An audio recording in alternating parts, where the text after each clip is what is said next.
First off, two reasons. Number one, it was something that God gave me years ago when I was in my own struggle of my life. I came from such a broken background that really told me that I was a peon and I'd always be a peon, that I was worthless. It was a very abusive relationship between my mom and I. She was a single parent of 5 children, and I happened to be the one who got the brunt of it. I ended up leaving home at 15 because of the abuse. The abuse was so great. And I thought in leaving that abusive environment that it somehow would free me from what was going on. The negativity was there. What I didn't realize is that that negativity had already been grounded. I had already been conditioned with that kind of abusive language, the negative self-talk, that I wasn't about anything, that I was never going to be about anything. I can still hear constantly, you're a peon, you're always going to be a peon. And it was especially damning for me because I'm a black woman, if you didn't realize that. Didn't realize that.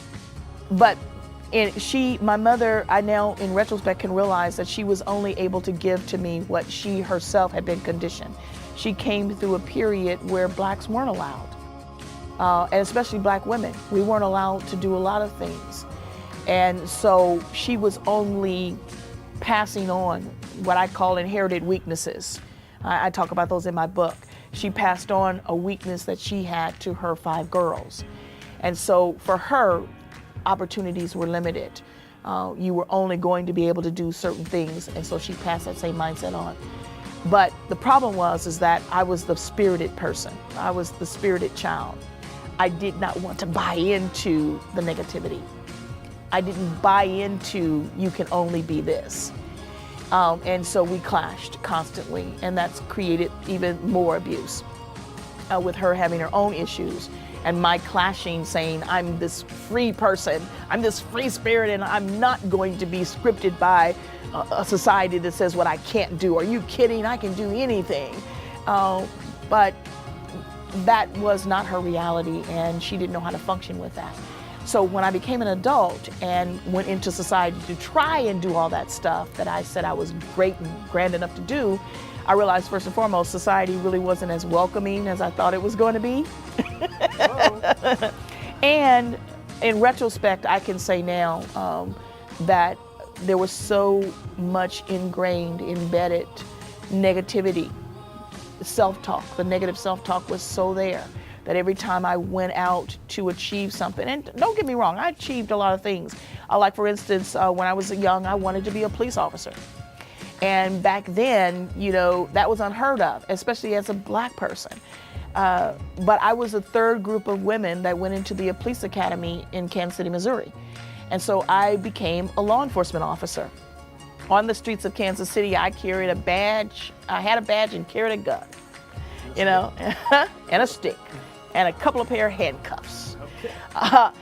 But that was something that I wanted to do. And oh my God, my mother was just, you cannot do that, you cannot do that. And, but I proved that to be wrong. It's just that those successes were meager because I didn't give myself permission to succeed because of the negative self-talk that would only allow me to get so far, and then I'd quit and I'd start sabotaging myself, okay? But I didn't realize at the time.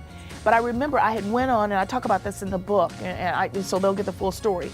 But I went on a weekend retreat for entrepreneurs. At that time, I was running my own business, and it was supposed to get you off stuck. And so I went there, and it was very intimate, and we had our crying moments, and we had a level of discovery and self-awareness.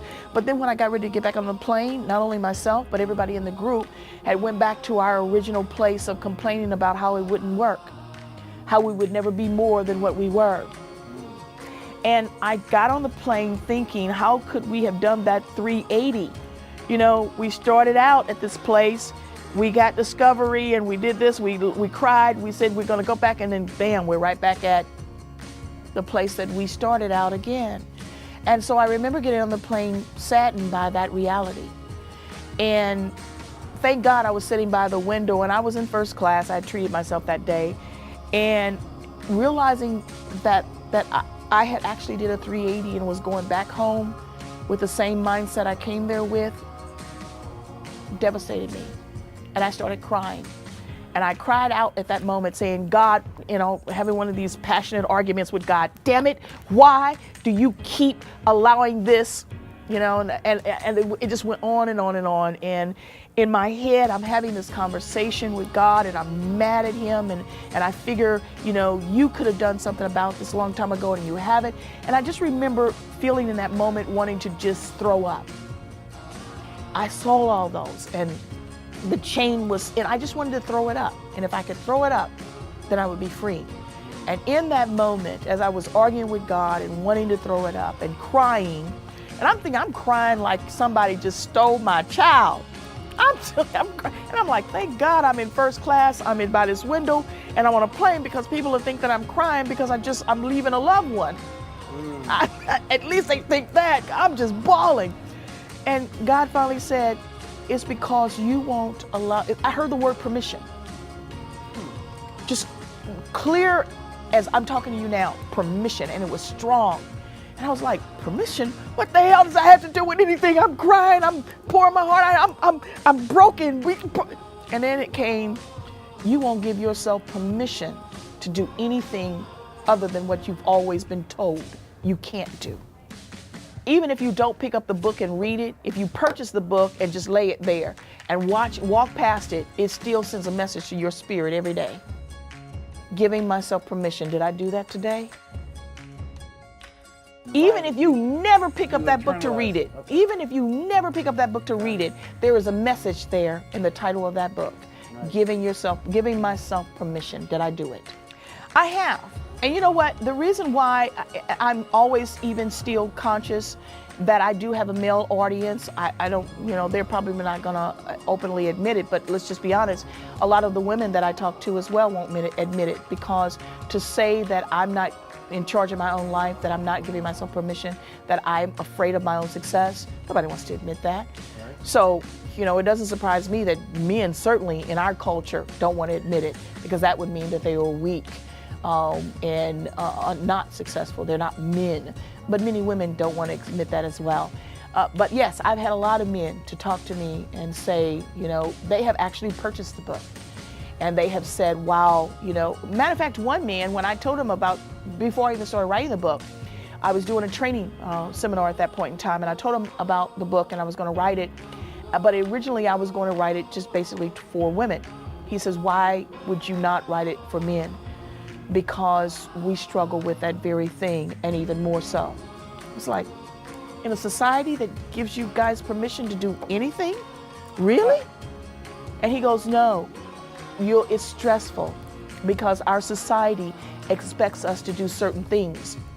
And maybe I'm not the person that wants to do that, or maybe that's not even my passion, but nonetheless, society says I have to do this. And so that's, an energy or a struggle that they fight with as well. And so I said, you're absolutely right.